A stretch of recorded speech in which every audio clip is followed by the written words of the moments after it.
سیدنا سمرہ بن جندب کہتے ہیں کہ آپ صلی اللہ علیہ وآلہ وسلم جب فجر کی نماز پڑھ چکتے تو ہماری طرف منہ کر لیتے اور فرماتے کہ تم میں سے کسی نے آج شب کو کوئی خواب دیکھا ہے تو بیان کرے۔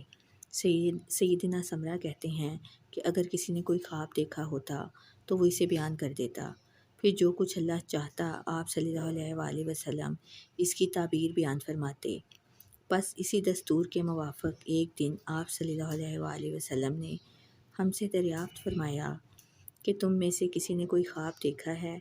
ہم نے عرض کیا کہ نہیں، تو آپ صلی اللہ علیہ وآلہ وسلم نے فرمایا مگر میں نے آج شب 2 اشخاص کو خواب میں دیکھا کہ وہ میرے پاس آئے اور میرے ہاتھ کو پکڑ لیا اور مجھے ایک مقدس زمین میں لے گئے۔ یکا یک میں وہاں پہنچ کر کیا دیکھتا ہوں کہ ایک آدمی بیٹھا ہے اور دوسرا آدمی ہاتھ میں لوہے کا ایک آنکڑا لیے کھڑا ہے۔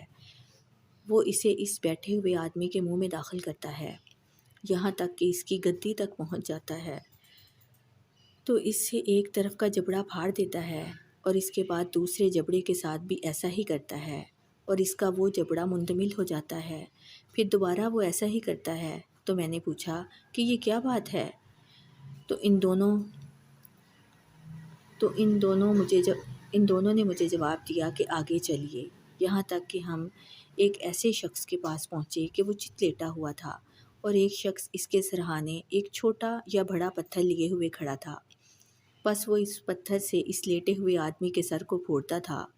جب اسے مارتا اور پتھر لڑک جاتا تو جا کر اس کو اٹھا لیتا اور جب تک اس لیٹے ہوئے آدمی کے پاس واپس آتا اس وقت تک اس کا سر ٹھیک ہو چکتا اور جو حالت اس کی پہلے تھی وہی ہو جاتی تھی۔ بس وہ دوبارہ اسے مارتا تھا۔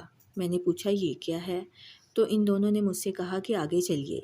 چنانچہ ہم چلے تو ایک گھڑے کی طرف سے ہمارا گزر ہوا۔ وہ مثل تنور کے مانند تھا، منہ اس کا تنگ تھا اور پیندہ اس کا چوڑا تھا۔ اس گھڑے میں آگ جل رہی تھی، اس کے اندر کچھ برہنہ مرد اور عورتیں تھیں۔ جب آگ بہت بھڑک اٹھتی تو وہ لوگ اٹھ جاتے، یہاں تک کہ نکلنے کے قریب ہو جاتے۔ تو میں نے پوچھا یہ کیا ہے؟ تو ان دونوں نے مجھ سے کہا کہ آگے چلیے۔ چنانچہ ہم چلے، یہاں تک کہ خون کی ایک نہر پر پہنچے جس کے درمیان ایک آدمی تھا اور نہر کے کنارے پر بھی ایک آدمی تھا جس کے سامنے کچھ پتھر تھے اور وہ نہر والے شخص کے سامنے کھڑا ہوا تھا۔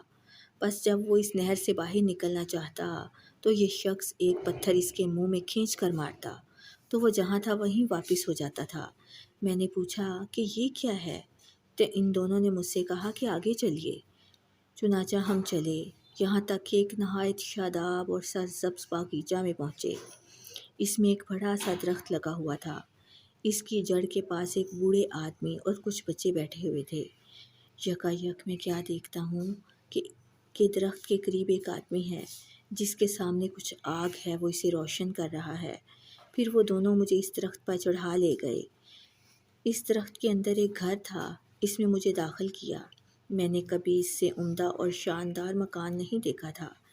اس گھر میں کچھ بوڑھے، کچھ جوان، کچھ عورتیں اور کچھ بچے تھے۔ پھر وہ دونوں آدمی مجھے اس گھر سے نکال لائے اور درخت کی دوسری شاخ پر مجھے چڑھایا۔ اس میں بھی ایک گھر تھا، اس میں مجھے داخل کیا گیا۔ یہ گھر بھی نہایت عمدہ اور شاندار تھا، اس میں بھی کچھ بوڑھے اور جوان مرد تھے۔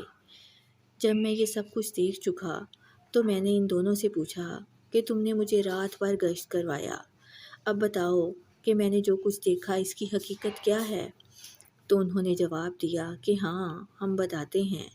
وہ شخص جس کو آپ صلی اللہ علیہ وآلہ وسلم نے دیکھا کہ اس کا جبڑا پھاڑا جا رہا ہے تو وہ جھوٹ بولنے والا ہے، دنیا میں جھوٹی باتیں کیا کرتا تھا اور اس سے نقل کی جاتی تھیں، یہاں تک کہ تمام اطراف عالم میں پہنچ جاتی تھیں۔ لہٰذا اس کے ساتھ روز قیامت تک ایسا ہی معاملہ کیا جائے گا۔ اور وہ شخص جس کو آپ صلی اللہ علیہ وآلہ وسلم نے دیکھا کہ اس کا سر پھوڑا جا رہا ہے تو یہ وہ شخص ہے جس کو اللہ تعالیٰ نے قرآن کا علم دیا تھا، مگر وہ رات کو بھی اس سے غافل ہو کر سو جاتا اور دن میں بھی اس پر عمل نہ کرتا۔ لہٰذا روز قیامت تک اس کے ساتھ اسی طرح کیا جائے گا۔